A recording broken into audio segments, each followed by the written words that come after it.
chapter 14.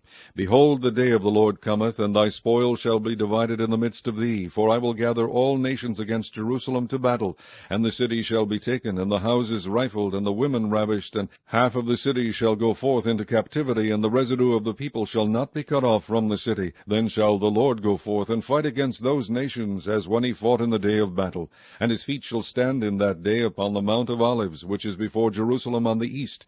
And the Mount of Olives shall cleave in the midst thereof toward the east and toward the west, and there shall be a very great valley, and half of the mountain shall remove toward the north, and half of it toward the south.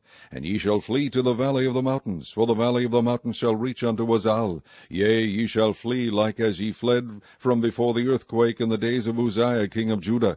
And the Lord my God shall come, and all the saints with thee.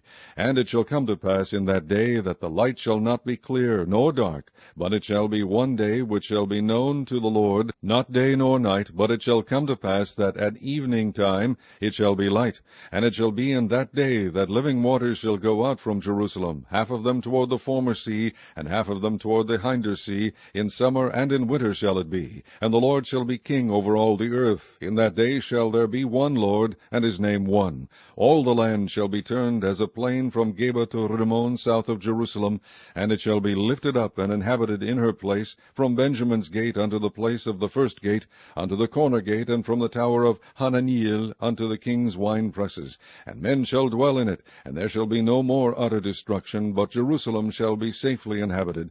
And this shall be the plague wherewith the Lord will smite all the people that have fought against Jerusalem. Their flesh shall consume away while they stand upon their feet, and their eyes shall consume away in their holes, and their tongues shall consume away in their mouth. And it shall come to pass in that day that a great tumult from the Lord shall be among them, and they shall lay hold every one on the hand of his neighbor, and his hand shall rise up against the hand of his neighbor. And Judah also shall fight at Jerusalem, and the wealth of all the heathen round about shall be gathered together, gold and silver, and apparel in great abundance.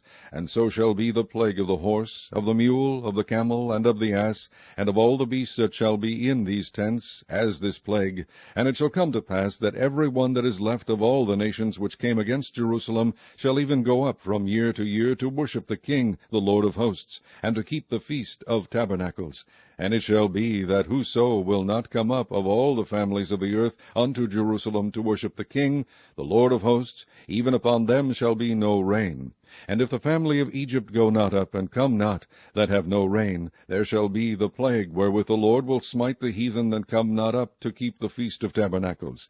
This shall be the punishment of Egypt, and the punishment of all nations that come not up to keep the feast of tabernacles. In that day shall there be upon the bells of the horses holiness unto the Lord, and the pots in the Lord's house shall be like the bowls before the altar. Yea, every pot in Jerusalem and in Judah shall be holiness unto the Lord of hosts, and all they that sacrifice shall come and take of them, and seethe therein. And in that day there shall be no more the Canaanite in the house of the Lord of hosts.